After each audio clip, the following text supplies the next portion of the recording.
We are heading to Las Vegas for this week's edition of the MLB Network Podcast. Lauren Shehadi, Harold Reynolds, are you ready or what? I'm ready. I'm ready for Vegas, but I not Vegas like, I can't wait for shows, but we're doing a show, Lauren. It's a big-time show. The All-MLB Awards, they are taking place 8 p.m. Eastern, November 14th from the Chelsea Theater at the Cosmopolitan in Las Vegas. It's grand. There's going to be big-time names, big-time stars, and I think, what makes this so cool is it's not just American League. It's not just National League. It's the best player at every position, period. Yeah, you become the best player in MLB. How cool. I remember the first time when they launched this and started heading that direction, and Xander Bogaerts was the shortstop on the All-MLB team. Sure. And he was, like, over the moon. Like, man, you believe this? I am the best shortstop in baseball. And guys fight over this, Yes, too. they do. And we have a list in front of us. We don't know who won. One player chosen. H said it at each position. 3 outfielders, 5 starting pitchers, and a couple of relievers. So I have the nominees, and you do too, on this piece of paper. Right. And let's go down the list, shall we? I played first. Can we start with first base? Of course you did. I was all district. Little pop. Don't worry about me. I'm not on this list. I always say Death, Taxes, and Freddie Freeman. Death, Taxes, and number 5. Boy, did he show out on the biggest stage. My eye goes right to him. Well, if the postseason factors in, does the postseason factor in? Postseason doesn't factor in as far as I'm so sorry, Freddie. Great performance. But nah, it's like the Heisman Trophy winner wins the Heisman, then he goes to the bowl game. Okay, so who do you have your eye on? Bryce Harper was tracking for an MVP before his injury. So I think this is going to end up being really interesting because guys that made the move, Freddie Freeman and Pete Alonso changed their whole fate with the postseason, but it doesn't factor. You know who I think ends up winning this? Who? Vlad Jr. Vlad Jr. I think he does. It's going to be so interesting if Toronto takes a step forward in the incredible AL East. Pete Alonso on this list. We were talking on the show today. You were talking about him going where he could go. Could he go to the Yankees? This used to not be a thing that the Yankees and Mets would make deals, but we'll see on that. But look at Vlad Jr. He played 159 games. You know, the WAR number that guys like, the OPS is there. But what I like is 323 average with 30 homers and 103 RBIs. What's not to like about that? Posting up pretty good. That absolutely is. Second base, Jose Altuve, Andres Jimenez, talk about postseason performers. Ketel Marte, a year ago in the desert, he was October for the Arizona Diamondbacks. He's going to be there at the All-MLB Awards. What do you watch for at second base? I like to see, obviously, everybody has offense today. But I think the position changed with the rule changes. How so? Now you got to play defense. You got to have some range. You got to be able to turn a pivot. It's back to the old traditional things that you liked out of a second baseman. So that said, the best defender on here is hands down Jimenez from Cleveland. I mean, his defense is superior. But you're not going to win this award on defense alone. You're going to be the MLB top player because you can do it all. And I think you got to look at Marcus Simeon's going to get some high votes. Altuve, obviously, traditionally. But I think the guy who wins this at the end of the day is going to be Ketel Marte. Yeah. Ketel Marte, Marcus Semien, Bryce Terang, Jonathan India, Andres Jimenez. You talked about that up-the-middle combination for Cleveland. Just an incredible performance this October. What about shortstop? Shortstop's so interesting. Harold, I watched Bobby Witt Jr. He was the first player that I hadn't really seen, and then I got to see him for a whole game in person. He moves different. He's different. You talk about tools. It's like he's on springs. When he runs, boing, boing, boing. And he's a big body, just gets to everything, the range. He's a different, special player. Yeah, that's why it's so important to go to games. TV doesn't justify it. I had no idea. Yeah, it's really special. I think this is the toughest category in the whole sport because Lindor had an amazing season. Yes, Gunnar Henderson had an amazing season. Bobby Witt Jr., you just talked about. Ellie De La Cruz is the most exciting player in the game. What's his ceiling? Because we haven't seen it yet. We have not seen it. There was a big campaign to move him off of shortstop. What do you say to that? Hitting. What is wrong with people? My goodness. I knew you were going to say that. We would have never seen what we saw if we were listening to the naysayers. It's a position that develops. And as I look at this, Corey Seager had the injury. Willie Adames had a big full season with power. Every guy you can make an argument for. But I think the one guy who fits every category from beginning to end is Bobby Witt Jr. He carried it from spring training all the way through to the postseason. Gunnar Henderson had a great first half. Lindor had a great second half. They moved into the leadoff guy. Ellie De La Cruz, I just talked about. Exciting, but still a lot more to come.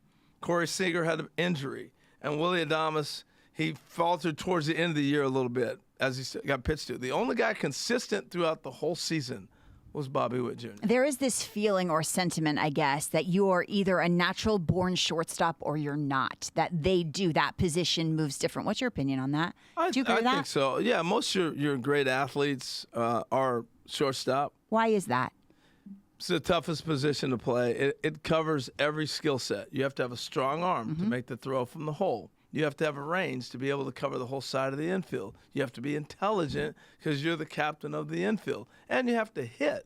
So it covers everything. And the last thing of it, you can't bobble a ball and still throw somebody out. You have to have sure hands. So it encompasses everything that you ask in an infielder. It's so funny when you talk about last play of the World Series. I remember Bill Ripken always saying, I want Brandon Crawford taking it. Ground ball.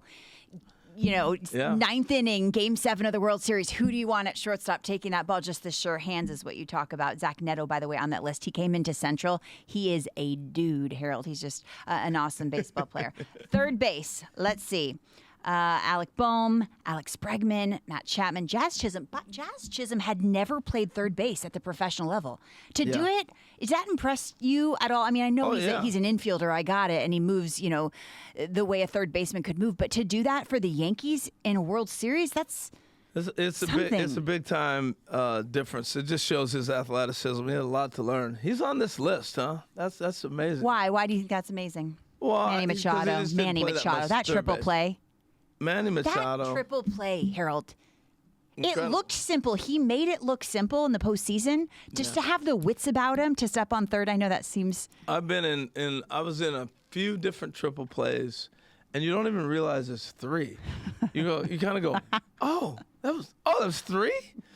And that's to the point of what you're saying. Manny had the presence of mind. Yes, he did. On one of them to catch the ground ball, go back, find the base, turn and throw a strike to second, turn double play. But at third base, I think the one guy who stood out this year for me, and he's always going to be at the top of the ledger, but this is Jose Ramirez's position right now. Manny had the injury. I always vote for him. You don't see Nolan Arenado here right now. But the consistent guy who will be in the MVP conversation every season, every year, is Jose Ramirez. I remember talking to him 2 years ago before the postseason. It was when he signed that extension with Cleveland. And I remember we were having a face-to-face, a sit-down interview. And I said, because it was team-friendly at the time, he's a superstar. Yeah. And I remember saying to him, why didn't you hold out for more money? In so many words, I said something like that. Yeah. And he looked at me like I was crazy. And he goes, isn't that enough? I thought. That's all you need to know, right? That's all I need to know about him. See, and then you have me on the other side. I interviewed him, and he had that silver necklace that he has on with all the bling that costs about $250,000 probably. And I said to him, Jose, I love your necklace. I want that. He goes, you can have it if I get to the World Series. So I became a Guardians fan immediately. Immediately. Give me that necklace from around your neck. Catchers, Wilson, William Contreras, Yainer Diaz, Shea Langoliers, a bright spot for the A's. Cal Raleigh's got major pop. And what a rejuvenation for Sal Perez. I think about him, with that World Series team with Hosmer and Moustakas, and then a complete rejuvenation, right? Complete youth just surrounding him, and he thrived this year. He stayed the course with the Royals. He didn't ask out. He continued to be there. For me, he's my winner this year. Really? Because he led a team, just like you said. Catching is more than just my statistical offensive numbers. You got to lead as well. And he led a team that nobody expected to be in the postseason to the postseason. And he's a big part of that. And then he won the Roberto Clemente Award. I know it was in the postseason they announced it, but no, it just speaks to the volume of who he is. Mm-hmm. And the purpose of the Clemente Award is the one who exemplifies what it should be on and off the field. You would know. And when he stopped and played wiffle ball with kids on his way to the ballpark. Think about that. That's what a big leaguer does with your platform. It was the coolest thing. Can you imagine your kids just being in the backyard? Dad, Hey, Dad, come out here. Hey, Dad, come out here. Salvy's here. Salvy's here. Salvy Perez. What the? What is wrong with these kids? They're so delusional. Will Smith on this list. I feel like he just takes his lunch pail and goes to work every year. Dave Roberts talks about him, and Austin Wells on this list as well. At times, a rookie batting cleanup for the New York Yankees in a pennant chase. Think about that. That doesn't happen all the time. No, it doesn't. He really held his own for a long period of time, too. And there's more where that came from. Designated hitter, DH. I am looking at this list. Is there a question? No. I mean, it's not a list. It's not a question. I feel sorry for Marcel for Ozuna because Marcel had an incredible season, but when you're in a category with Shohei Ohtani, you're losing. You need me to bat lead off? Okay. I mean, he had 130 RBIs. He hit 1 and 2 in your order the whole season. Think about that. And you know what? That goes to the evolution of the leadoff hitter. I see Kyle Schwarber on here, and you spoke with Dave Dombrowski. We had him on the show the other day, and you said, what about Trey Turner? He's the prototypical leadoff hitter. But what is a leadoff hitter? I talk to Jimmy Rollins all the time, and he says, my job was to just get on base. Just get my body on first base. I spoke with Stephen Kwan. He said the same thing. Shohei Ohtani, Kyle Schwarber, these are different kinds of players in that spot. Yeah, and I can't even put Schwarber in the category with Ohtani. Ohtani's still on 50 bases. So he could actually do what you're talking about with the traditional leadoff guy. Just get on base and steal some bases. Okay, and score some runs. All right. And then you can say, hey, be the new leadoff guy. Hit some home runs. Oh, you want me to do that too? Sure. Okay. He's just a unique talent. We'll never see anybody like him ever again. We said 50-50, and then how many stolen bases did he finish with? 57 or 58? Yeah, he was almost 60-60. And he won't ever do it again. Do you hear what you just said? Almost 60-60. Yes. I was 60. I stole 60 bases. I think I hit 4 homers. I was 460. Not bad. This is a 460 club. Outfield, Mookie Betts, Corbin Carroll. Mookie, Aaron Judge leading the group. Make a case for someone outside of Judge. How many outfielders are we picking Mookie, for this? 3. They're going to pick 3. And Juan Soto. But take them off your list. Take them off. That's a tough assignment. So no Mookie. No Judge. No Soto. And no Soto. All right. Then who's left? Jackson Merrill had an amazing season. Talk about rising to the moment. Just being a young kid. Yeah. Learn how to play center field. Never had played it. Knack for the moment. Anthony Santander, I think everybody's overlooking. How many he hit? 30, 40? He had 44 home runs this year. And he's just getting started, which is crazy. You hear about late bloomers, but if you look at the last 4 seasons he's at 30 homers, 40 homers. How do you know if that's there? You talk about late bloomers. How do you know if that's in someone's makeup early on in their career? A lot of it is opportunity. You see guys developing, you see them coming on, but then they don't get the chance to show it because we've now moved on to the younger guy. Never mind, we'll go with the 21-year-old. He got a chance to really grind through it. I think the best thing happened for him was the Orioles went through those lean years, and he became a part of that resurgence. He became one of the guys. And so when they got to the point where they're at now in the last 3 years, he got the at-bats, he got the opportunity, and he got a chance to bloom. Opportunity for us to see the greatness. Starting pitcher, Jose Barrios, Dylan Cease, Garrett Crochet, Jack Flaherty, Luis Heel, Logan Gilbert, and Corbin Burns. You and I were having a conversation about him yesterday, and you said, are you kidding me? 15 teams. 15 teams ready for him. Everyone needs him. Oh, yeah. And I think the interesting guy on here, and I think he might win, is Crochet. There's going to be a lot of clubs wanting to trade for him. I still think the White Sox are going to move him. Now or at the deadline? Now. Because a full season. Yes, and now they'll have a full year. The reason they didn't move him at the previous trade deadline last year was because he'd already had all his innings, and he came out with the statement, I'm not going to pitch because I've already used myself up and I don't want to be on a team, blah, blah, blah, blah. Now, here we are sitting fresh in the winter, and as you go through the winter and you get to spring training, you got a full season with him. I think there's going to be a team that makes a big move for him. There's some really good pitchers that grew up on this list. Hunter Green really grew up. Logan Gilbert took off. Skeens and Scooble.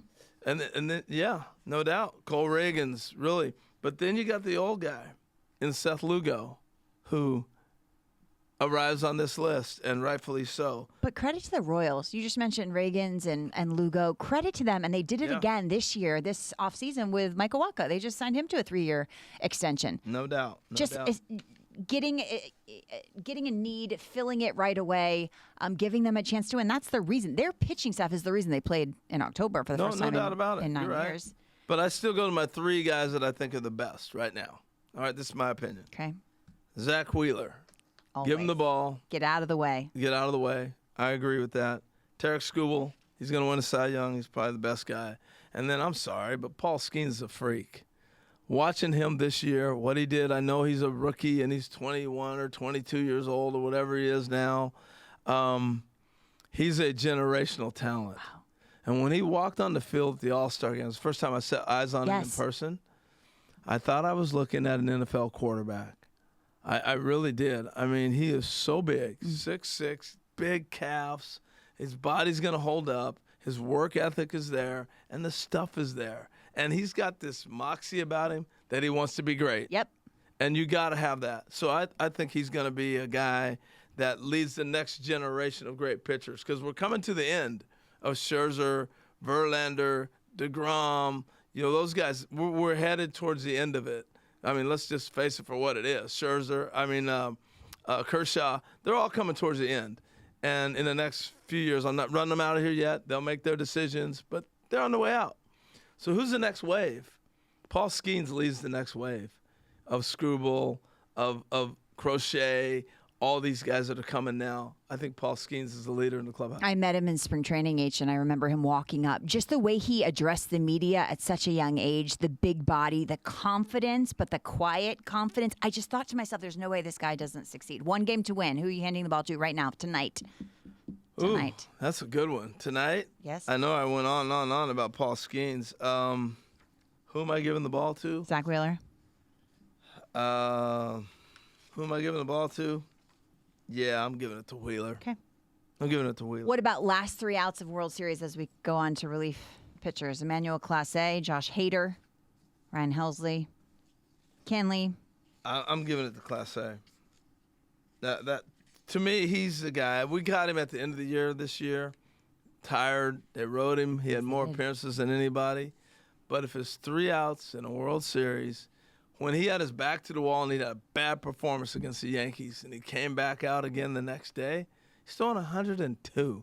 Here it is, Mr. Stanton. You took me deep the other day. Here it is. Here it is, Mr. Judge. You homered off me and you guys celebrated. Here it is. Here's my 102. And I just think he's the best right now in baseball. It's hard to express the dominance when you saw this October. I think it was a .61 ERA. Yeah. This whole season for Emmanuel Clase, just incredible. All right, we got Vegas coming up.